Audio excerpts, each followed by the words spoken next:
کہتے ہوئے شہوت ہے اسے غلط جگہ پوری نہیں کرتا ہے۔ آنکھ دیکھ سکتی ہے، اللہ کے حکم کے خلاف نہیں دیکھتا ہے۔ زبان بول سکتی ہے، اللہ کے حکم کے بغیر اللہ کی خلاف ورزی میں نہیں بولتی ہے۔ کان سن سکتے ہیں لیکن وہ اللہ کی حکم کے مطابق سنتے ہیں، اللہ کے حکم کے خلاف نہیں سنتے۔ خلاف سننے کی طاقت موجود ہے، خلاف بولنے کی طاقت موجود ہے، شریعت کے خلاف دیکھنے کی طاقت موجود ہے، لیکن نہیں دیکھتا۔ یہ کمال ہے۔ ایک انسان اندھا ہے، وہ یہ کہتا ہے کہ میں کسی بھی نامحرم چیز کو نہیں دیکھتا۔ کیا کمال ہے؟ کمال یہ ہے آنکھ ہو، دیکھ سکتا ہو، راستہ مہیا ہو، چیز سامنے ہو، پھر بھی آنکھ نہ اٹھے، یہ کمال ہے۔ فرشتوں کے اندر وہ چیز نہیں ہے، اور انسانوں کو ان تمام چیزوں سے اللہ نے گھیر کے رکھا ہے۔ تمام چیزیں ان کے اندر ہے، ان تمام چیزوں کے اندر رہ کر اللہ کو پکارتا، یہ کمال ہے۔ اس لیے اللہ تبارک و تعالیٰ نے انسانوں کو تمام مخلوقات میں اعلیٰ بنایا، اور یہ فرمایا، یہ لقب دیا اللہ نے کہ تمام مخلوقات میں اشرف المخلوقات انسان ہے۔ انسانوں کے اندر بھی میں نے آپ کو بتایا بقیہ تمام مخلوق کو اللہ نے انسانوں کی خدمت کے لیے پیدا کیا ہے۔ اب آئیے انسانوں کے اندر ذرا میری بات بہت توجہ کے ساتھ سننا، بہت ایک اعلیٰ بات میں آپ کو سنانے لگا ہوں، اور بہت اچھی بات آپ کے سامنے لگنے لگا ہوں، ذرا توجہ رکھنا۔ انسانوں کے انسان کے علاوہ تمام مخلوق کو انسانوں کی خدمت کے لیے بنایا، اور پھر انسانوں کے اندر سیدنا آدم علیہ السلام سے لے کر قیامت کے دن اسرافیل کے سور پھونکنے تک جو بچہ پیدا ہوگا وہ تمام انسان ہے۔ ان تمام انسانوں کے اندر جو اللہ کی ذات پر ایمان رکھتے ہیں، جو انبیاء پر ایمان رکھتے ہیں، اور جو اس وقت آقا دو عالم جناب محمد الرسول اللہ صلی اللہ علیہ وسلم کی ذات اقدس پر ایمان رکھتے ہیں، ان ایمان نہ رکھنے والوں کی بھی بڑی تعداد ہے، اللہ کو نہ ماننے والوں کی بھی بڑی تعداد ہے، اور رسول اللہ صلی اللہ علیہ وسلم کو نہ ماننے والوں کی بھی بڑی تعداد ہے۔ تو یہاں مفسرین نے یہ لکھا ہے کہ جو اللہ کے بندے اللہ کی بندگی کے اندر لگے ہوئے ہیں، اللہ کی بڑائی میں لگے ہوئے ہیں، اللہ کی کبریائی بیان کرنے میں لگے ہوئے ہیں، اللہ کو منانے میں لگے ہوئے ہیں، اور اللہ کے بندے بن کر زندگی گزار رہے ہیں، ان کی خدمت کے لیے دوسرے انسانوں کو پیدا کیا ہے۔ ذرا میری بات سمجھنا، جتنی دوسری مخلوق ہے، جتنی دوسری چیزیں ہیں، اور جتنے دوسرے انسان ہیں جو اللہ کو نہیں مانتے، یہودی ہے، عیسائی ہے، مجوسی ہے، پارسی ہے، ہندو ہے، جتنے لوگ ہیں، اور مسلمان وہ ہیں جو اللہ کی بندگی میں، اللہ کی عبادت میں، اللہ کو منانے میں لگے ہوئے ہیں، ان کی خدمت کے لیے اور ان کی ضروریات کو پورا کرنے کے لیے اللہ نے دوسرے انسانوں کو پیدا کیا ہے۔ دوسرے انسان ان کو نفع پہنچانے کے پیچھے لگے ہوئے ہیں، اور اللہ نے ان کو ذریعہ بنایا ہے۔ میں سمجھتا ہوں بات آپ کے سمجھ میں نہیں آ رہی ہے، میں آپ کو ایک مثال دے کر بات سمجھاتا ہوں، ذرا بات سمجھیں آپ کہ مکہ المکرمہ کے اندر، مدینہ المنورہ کے اندر کوئی غلہ نہیں بکتا ہے، نہ دھان وہاں بکتا ہے، نہ چاول وہاں ہے، نہ گیہوں ہے، نہ راگی ہے، نہ باجرہ ہے، نہ پھل ہے، نہ فروٹ ہے، نہ ترکاری ہے، کوئی چیز نہیں، سارا بیابان ہے، کوئی چیز وہاں بکتی نہیں ہے۔ اور مدینہ المنورہ کے اندر کھجور کے علاوہ کوئی چیز بکتی نہیں ہے، لیکن اللہ تبارک و تعالیٰ نے ان دونوں حرمین شریفین کو ایسا بنایا کہ سال کے 12 مہینے اور ہر مہینے کے 30 دن اور ہر 30 دن کے 24 گھنٹے اور ہر 24 گھنٹے کے 60 منٹ اور ہر 60 منٹ 1 منٹ کے 60 سیکنڈ بھی آپ کو جو فروٹ چاہیے وہ ملتا ہے اور آپ کو جو ترکاری چاہیے وہ ملتی ہے اور جو غلہ چاہیے آپ کو وہ ملتا ہے. کوئی چیز ایسی نہیں ہے جو نہ ملتی نہیں ہے. ساری دنیا کو اس کی خدمت کے لیے پیدا کیا ہے. ساری چیزیں وہاں آتی ہیں. انڈیا کے اندر مصر کا انار نہیں آتا لیکن آپ حرمین شریفین چلے جائیں کون سے ملک کی کون سی چیز آپ کو چاہیے اور کون سے ملک کا فروٹ آپ کھانا چاہتے ہیں. اللہ نے ساری چیزوں کو حرمین شریفین کے اندر ساری چیزوں کو اللہ نے پہنچایا. اور ساری دنیا کے اندر جو چیز پیدا ہوتی ہے اللہ نے اس کو ایسا ذریعہ بنایا کہ وہ حرمین شریفین کے اندر جو لوگ رہتے ہیں ان کی ضرورت کو پورا کرو. ساروں کو ان کی خدمت کے پیچھے اللہ تبارک و تعالیٰ نے لگایا, ہر ایک کو ان کی خدمت کے لیے. تو آپ کو بات سمجھ آئی؟ جو اللہ کے نیک بندے اللہ کی بندگی میں لگے ہوئے ہیں, اللہ نے بقیہ جتنے انسان پیدا کیے ہیں ان کو ان کی خدمت کے پیچھے لگایا ہے کہ تم ان کی ضرورت کو پورا کرو, تم ان کی خدمت کرو اور ان کو جو ضرورت پیش آئے اس ضرورت کو پورا کرو. جہاں لوگ یہ کہتے ہیں کہ مسلمان فلانی چیز کے اندر پیچھے, مسلمان فلانی چیز کے اندر آگے بڑھے, مسلمان فلانی چیز کے اندر تفصیل میں نہیں جاتا, اس لیے کہ میرا عنوان یہ نہیں ہے جو میں آپ کے سامنے بول رہا ہوں. میں نے جو آیتیں آپ کے سامنے پڑھی ہے اس کا ترجمہ اس کا مطلب ہی الگ ہے, لیکن میں آپ کو بات سمجھا رہا ہوں کہ یہ فلانے میدان کے اندر آپ ہندوستان کو چھوڑ دیجئے, دوسری کنٹری آپ لیجئے جن مسلمانوں کے پاس حکومت ہے, مسلمانوں کی فوج ہے, مسلمانوں کی پولیس ہے, مسلمانوں کا پیسہ ہے, مسلمانوں کی دولت ہے, سب کچھ مسلمانوں کے پاس ہے اور پھر بھی وہ آگے نہیں بڑھتے ہیں اور پھر بھی وہ مظلوم ہے اور پھر بھی ان کے اوپر ظلم کیا جا رہا ہے. وجہ کیا ہے؟ آج لوگ کہتے ہیں ایجوکیشن کے اندر مسلمان آگے بڑھ جائیں ان کے سارے مسائل حل ہو جائیں گے, اور لوگ کہتے ہیں اگر پارلیمنٹ کے اندر 40% مسلمان MLA ہو جائے مسلمانوں کے مسائل حل ہو جائیں گے, اور اگر وہ پولیٹکس کے اندر صحیح ووٹ کا استعمال کر لے مسلمانوں کے مسائل حل ہو جائیں گے, اور اگر سارے مسلمانوں کے بچے ڈاکٹر بن جائیں, لیکچرر بن جائیں, سائنٹسٹ بن جائیں, فلاں تو سارے مسلمانوں کے مسائل حل ہو جائیں گے. ان سے میں سوال کروں یہ جو جتنی کنٹریاں 56 ممالک مسلمانوں کے ہیں, 50 پر 6 ممالک مسلمانوں کے ہیں اور جن کے پاس ہر چیز کی سہولت ہے, ساری چیزیں ان کے پاس ہے, لیکن پھر بھی وہ مظلوم ہے اور پھر بھی وہ کسی کے نیچے ماتحت زندگی گزار رہے ہیں اور پھر بھی وہ آزاد نہیں ہے اور وہ کسی نہ کسی دائرے کے اندر کسی نہ کسی قید کے اندر پھنسے ہوئے ہیں مسلمان. وجہ کیا ہے؟ آپ قرآن سے پوچھئے مسلمانوں کی ترقی کا راز کیا ہے؟ مسلمان دنیا کے اوپر حکومت کرے گا کیسے؟ مسلمانوں کو اقتدار ملے گا کیسے؟ قرآن سے پوچھئے.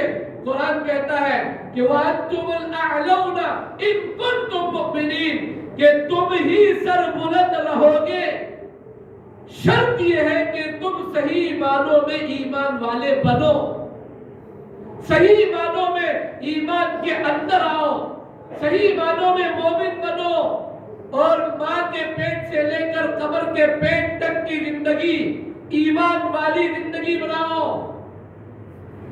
صحابہ کے دور میں آقا دو عالم جناب محمد الرسول اللہ صلی اللہ علیہ وسلم کے دور میں مسلمانوں نے جہاں قدم رکھا وہ شہر ان کا, جس ملک کے اندر قدم رکھا وہ ملک ان کا, اور جس سرزمین کے اوپر قدم رکھا وہ سرزمین ان کی, وہاں حکومت ان کی.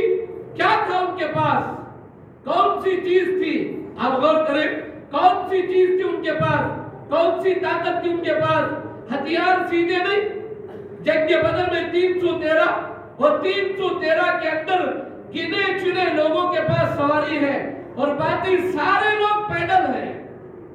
مدینہ المنورہ سے 120 کلومیٹر دور بدر ہے، اور آج کے راستے نہیں، اس دور کی پتھریلی زمین، ریتیلی زمین، رمضان کا مہینہ، 17واں روزہ، روزے کی حالت، اور اس حالت میں نہ ہتھیار ٹھیک سے، اور کسی کے پاس ٹوٹی ہوئی چاقو، کسی کے پاس ٹوٹا ہوا برچہ، اور کسی کے پاس سواری ہے، کسی کے پاس سواری نہیں ہے، پہننے کے لیے پورے کپڑے نہیں ہیں، اور ایسی حالت میں 1000 کے لشکر سے لڑنے کے لیے جا رہے ہیں، رمضان کا مہینہ، روزے کی حالت، اس حالت میں جنگ بدر کا میدان سجا ہے، اور اللہ رب الجلال نے ایسی حالت میں 1000 کے لشکر کو پیروں کو اکھاڑا اور مسلمانوں کو اللہ نے فتح دلائی۔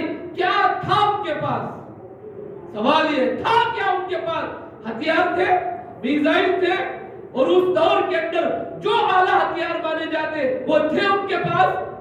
پاؤں میں پہننے کے لیے چپل ٹھیک سے نہیں تھے، پہننے کے لیے جسم پر پورا کپڑا نہیں تھا، لڑنے کے لیے ہاتھ میں پوری تلوار نہیں تھی، لیکن پھر بھی اللہ تبارک و تعالیٰ نے فتح عطا فرمائی اور اللہ نے سربلندی عطا فرمائی۔ تھا کیا؟ جو قرآن نے کہا، وَأَنْتُمُ الْأَعْلَوْنَ إِن كُنتُم مُؤْمِنِينَ، ہم تمہیں اس دنیا کے اندر اونچا اٹھائیں گے، شرط ہے کہ تمہارے دلوں کے اندر صحیح معنوں میں سچا ایمان ہو۔ بدر کے اندر فتح ملی ایمان کی طاقت کی وجہ سے، ایمان کی طاقت کی وجہ سے۔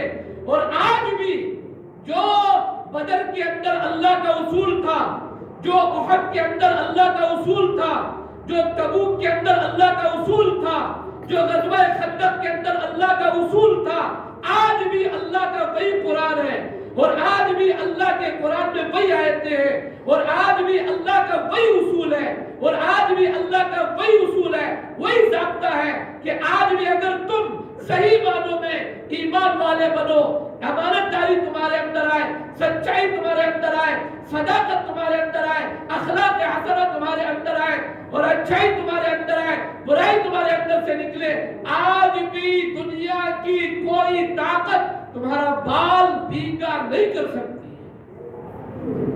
آج بھی وہ قانون اللہ کا موجود ہے، اور آج بھی اللہ نے ہماری ان گناہگار آنکھوں کو وہ کر کے دکھایا۔ دیکھ لو آپ اپنی آنکھوں سے افغانستان کی حکومت کو، 20 سال تک پہاڑوں کے اندر، غاروں کے اندر، پتھروں کے نیچے، خیموں کے اندر 20 سال تک رہے، لیکن اللہ کے ایمان کو نہیں چھوڑا، صداقت کو نہیں چھوڑا، امانت کو نہیں چھوڑا، اور اللہ کے اوپر توکل کے اندر رائی کے دانے کے برابر بھی فرق نہیں آیا، اور رات و دن اللہ سے مانگتے رہے اور لڑتے رہے اور اٹل رہے اور یقین رہے۔ اللہ تبارک و تعالیٰ نے 20 سال آزمانے کے بعد آج اسی پارلیمنٹ کے اندر لا کر ان کو بٹھایا۔ شرط ہے ایمان۔ اور میں آپ کو یہ بتا رہا تھا، میں نے جو آیات آپ کے سامنے تلاوت کی ہے، میں یہ کہہ رہا ہوں کہ لوگ یہ کہتے ہیں فلانی چیز کے اندر اگر مسلمان آئے وہ ترقی کر سکتے ہیں اور وہ کندھے سے کندھا ملا کر چل سکتے ہیں۔ یہ بات غلط ہے، یہ بات غلط ہے۔ میں اس کا مخالف نہ ہوں، اس کا یہ مطلب مت نکالو کہ مولوی پڑھائی سے منع کرتے ہیں، ایجوکیشن سے منع کرتے ہیں، پولیٹکس سے منع کرتے ہیں، اور گورنمنٹ کی ڈیوٹی سے منع کرتے ہیں۔ نہ، یہ بات غلط ہے۔ ہر میدان میں مسلمان رہے، لیکن پہلے مسلمان تو بنے۔ ہر میدان میں مسلمان بن کے چلو، مسلمان بن کے رہو، اور صحیح معنوں کے اندر دل میں ایمان کو اتارو، امانت داری کو اتارو۔ جس فیلڈ کے اندر اور جس میدان میں اللہ تعالیٰ تمہیں لائے، وہاں اپنے ایمان کو مت بیچو، اپنے ایمان کا سودا مت کرو۔ چمچہ گیری کے اندر ہم یہ منع نہیں کرتے کہ آپ پالیٹکس میں نہ جائیں، جائیے، ضرور جائیے، اور جو آپ کو عہدہ ملے اسے صحیح معنوں میں استعمال کیجئے۔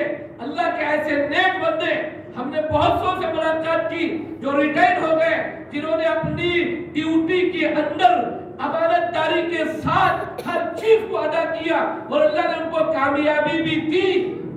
لیکن آپ پالیٹکس کے اندر جائیں، اس کے سامنے جائیں، وہاں آپ ہاتھ جوڑ دیں، اور کسی مندر کے اندر جائیں آپ ہاتھ جوڑ دیں اور اپنے ماتھے کے اوپر تلک لگا لیں اور آپ ان کو سجدہ کر دیں اور اپنے ماتھے کو ٹیک دیں. ایسی سیاست اور ایسی مسلمانیت سے تباہی و بربادی آتی ہے، آبادی نہیں آتی.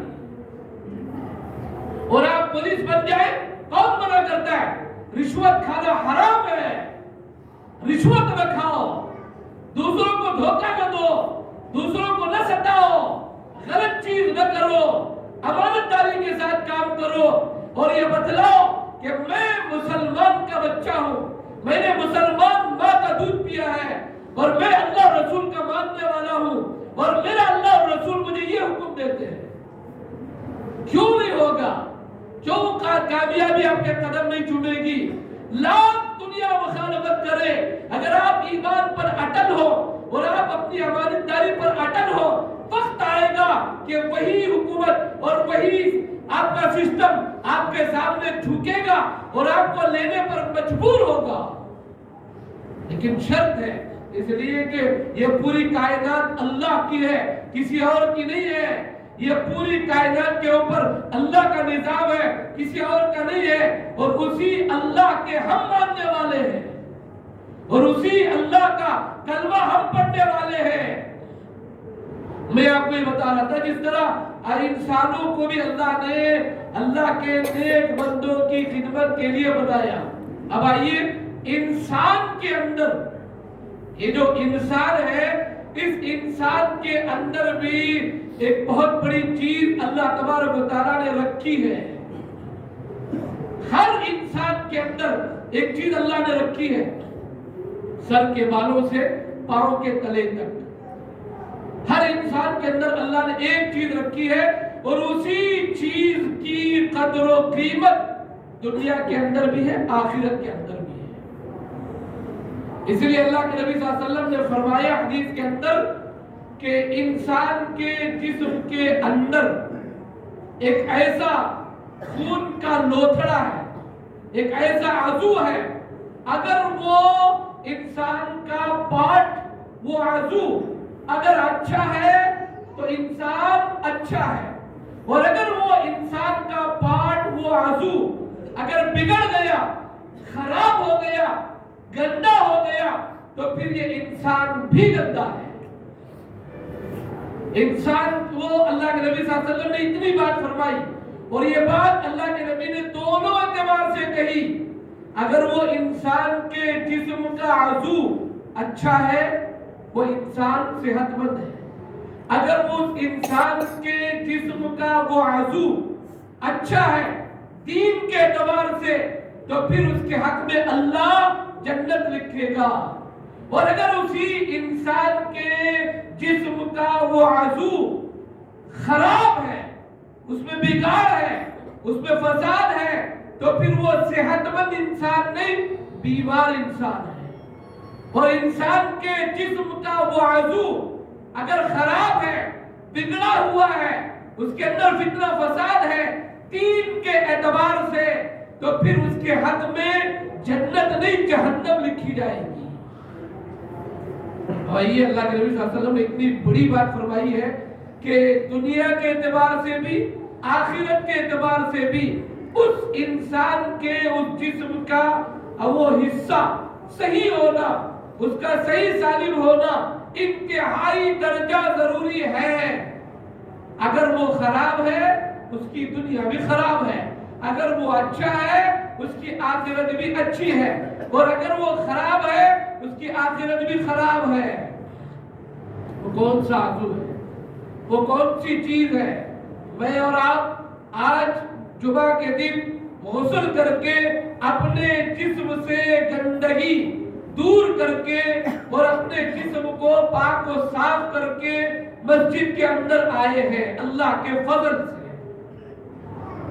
جسم کو ہم نے پاک کیا ہے، صاف کیا ہے، کپڑے اپنے اچھے پہنے ہیں، سرما ہم نے لگایا ہے، خوشبو ہم نے استعمال کی ہے اور ساری چیز کو دھو کر آئے، صاف ہے، لیکن اللہ تبارک و تعالیٰ کے نزدیک یہ صاف جسم، یہ صاف کپڑے اس وقت تک قبول نہیں ہوں گے جب تک وہ جسم کا وہ حصہ پاک نہ ہو، اس جسم کا وہ حصہ صاف نہ ہو۔ اور اگر اس جسم کے اس حصے کے اندر خرابی ہے، بگاڑ ہے، گندگی ہے، تو یہ نہانے کا، یہ دھونے کا، یہ اچھے کپڑے پہننے کا، یہ خوشبو لگانے کا کوئی فائدہ نہیں ہے، کوئی فائدہ نہیں ہے۔ اللہ تبارک و تعالیٰ نے پہلے پارے کے اندر اس کی طرف نشاندہی کی۔ اللہ تبارک و تعالیٰ نے فرمایا ختم اللہ علی قلوبہم وعلی سمعہم وعلی ابصارہم غشاوہ۔ اللہ تبارک و تعالیٰ نے فرمایا اے آقا دو عالم، ان منافقوں کے پیچھے آپ مت پڑیے اور ان کفار و مشرکین کو کے پیچھے اپنی جان کو ہلاک مت کیجیے، ہم نے ان کے دلوں کے اوپر مہر لگا دی ہے۔ ختم اللہ علی قلوبہم، اللہ نے ان کے دلوں کے اوپر مہر لگا دی ہے۔ مہر کہاں لگتی ہے؟ جب پورا میٹر لکھ دیا جائے، آخر میں مہر لگائی جاتی ہے کہ اب یہ میٹر یہاں پر کلوز، یہاں پر یہ میٹر ختم۔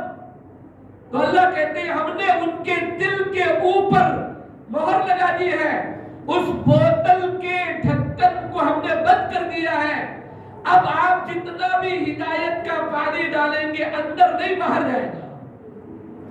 ہم نے ان کے دلوں پر مہر لگا، ان کے اندر اترنے کا نہیں۔ اور آگے اللہ تبارک و تعالیٰ نے فرمایا وَعَلَى سَمْعِهِمْ وَعَلَى أَبْصَارِهِمْ، اور نہ وہ سن سکتے ہیں اور نہ وہ دیکھ سکتے ہیں۔ کس اعتبار سے؟ دین کے اعتبار سے۔ آپ بیان کرو، ان کے کان کے اندر نہیں جاتا، وہ اپنی آنکھوں سے اللہ کی قدرت کو دیکھتے ہیں لیکن ایمان نہیں لا سکتے۔ غشاوہ بند کر دیا ہم نے، اور وَلَهُمْ عَذَابٌ عَظِيمٌ، اور ایسے لوگوں کے لیے بہت بڑا عذاب آنے والا ہے۔ اللہ نے یہاں اس آیت کے اندر اس محل کو، انسان کے اس عضو کو بیان فرمایا کہ اگر وہ عضو ہم نے اسے بند کر دیا بات ختم ہے۔ دیکھیے اللہ نے یہ نہیں فرمایا ختم اللہ علی لسان، ہم نے اس کی زبان کو بند کر دیا، ختم اللہ علی بصر، ہم نے اس کی آنکھ کو بند کر دیا، نہیں۔ اللہ تبارک و تعالیٰ نے فرمایا ہم نے اس کے دل کو بند کر دیا ہے، اس کا دل بند ہے، اور جب اس کا دل بند ہے تو وہ کچھ بھی کرنے کوئی فائدہ نہیں ہے۔ انسان کی زندگی کے اندر اور انسان کے جسم کے اندر سب سے امپورٹنٹ پارٹ ہارٹ ہے، جسے ہم دل کہتے ہیں اردو میں، اور عربی میں اسے قلب کہا جاتا ہے، انگریزی میں ہارٹ کہتے ہیں۔ اور یہ جو دل ہے یہ انسان کے جسم کے اندر اس کی قدر و قیمت بہت زیادہ ہے۔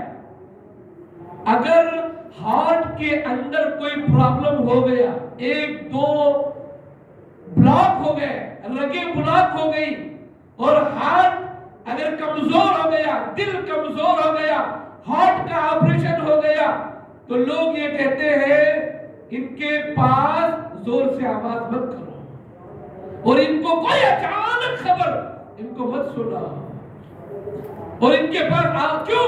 اس لیے کہ ان کا دل کمزور ہے، ہارٹ پیشنٹ ہے، دل کے اندر سنبھالنے کی طاقت نہیں ہے۔ اگر اچانک خبر سناؤ گے ہارٹ بند ہو جائے گا، زور سے آواز کرو گے دھڑکن تیز ہو جائے گی۔ دل کے بیمار کو کہا جاتا ہے کہ ان کے پاس اچانک نہیں، زور سے نہیں، بڑی آواز نہیں، شور شرابہ نہیں، ان کو سائلنٹ جگہ رکھو اور ان کو اطمینان کی جگہ رکھو۔ کیوں؟ ان کا دل کمزور ہے، ان کے دل کے اندر بیماری ہے، ان کے وال بلاک ہو چکے ہیں اور ان کی اوپن سرجری ہو چکی ہے۔ لیکن انسان کی زندگی میں، انسان کے جسم کے اندر